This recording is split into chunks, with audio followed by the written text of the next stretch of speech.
This video is brought to you by Paperlike, the only screen protector that makes drawing, sketching, and writing on your tablet feel like actual paper.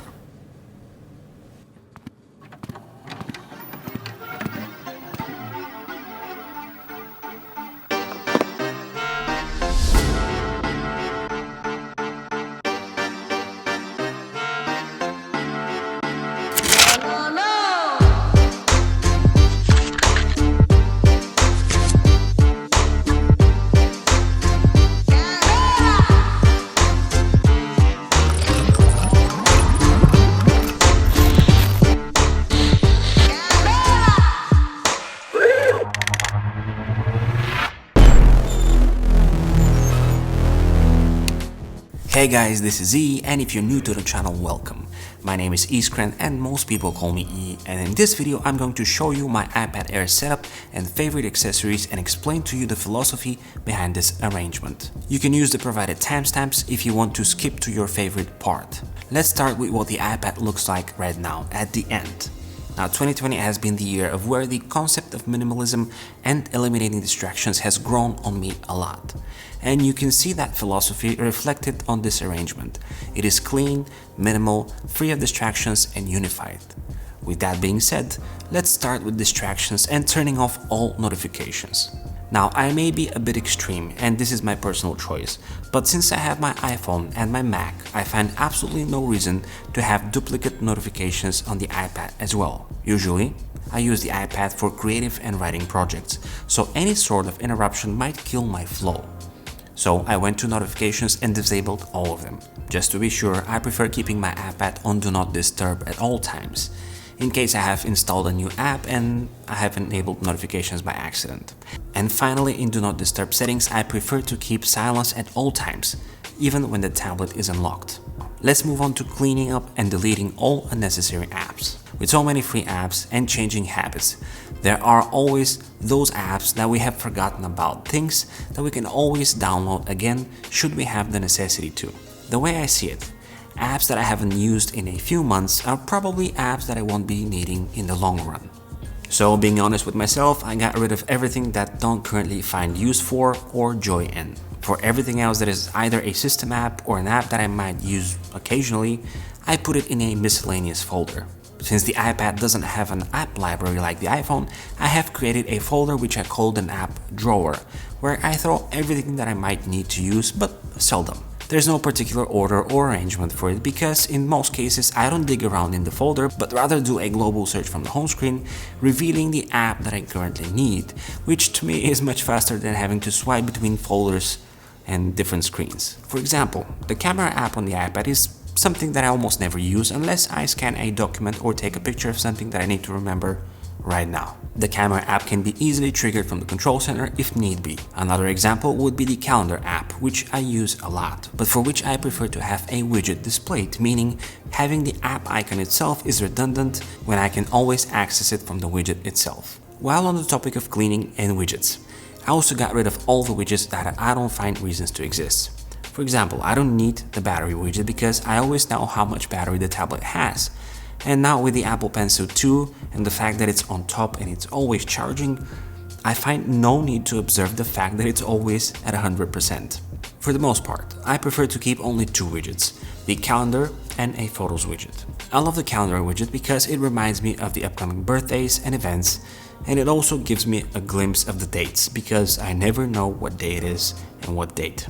The photo widget usually consists of precious and favorite family moments and things I would like to aspire to or things that I'd like to have one day. Note that I have only one more folder which I call Fun, and in it I keep games and streaming services that change over time as I go between various entertaining apps. Next, I eliminated the suggested and recent apps from the dock. For some it might be useful, but at any given point I know exactly what I want to use and keep open, so it doesn't make sense for iOS to suggest that to me. Two more reasons for disabling this feature is the custom icons that I'll show you in a second, and also that the dock appears too tiny and crowded with many icons, especially in vertical mode. To disable this feature, I went to Settings, Home Screen and Dock and turned it off from there.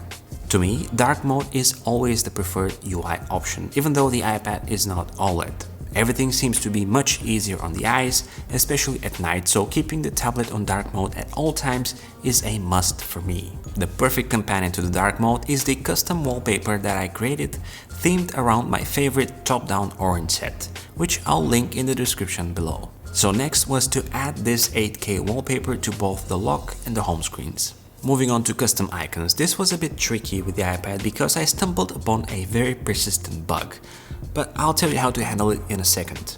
As you may know, thanks to shortcuts, you can now set up custom icons which in iPad OS 14.3 and actually iOS 14.3 can look even cleaner because of all the swiping between the shortcuts app and the triggered app is gone, and we now see a decent pop-up at the top when the app is activated. Much less intrusive and that much more inspiring to use custom icons. On my website I have a video tutorial on how to install custom icons, and I'll place a link below to access it in case you want to set up yours like this. But let me take a second explaining the bug that I came across when preparing the custom icons for the iPad. This bug only applies to the iPad, by the way. When I was in shortcuts, as soon as I selected one of my icons, I would always end up with a squished or stretched icon. To solve this, all I had to do was place the tablet in vertical mode, and that's it. It's a silly bug, but it took me some time to figure it out. So moving on to accessories, number one accessory on all my iPads is Paperlike, which is today's video sponsor. I have been using Paperlike long before the company even started working with me, so recommending this screen protector is a no-brainer. In case you're not aware, Paperlike is a specially formulated screen protector that does three things great. First and foremost, it protects my iPad from scratches, something that is very important, especially if you have kids.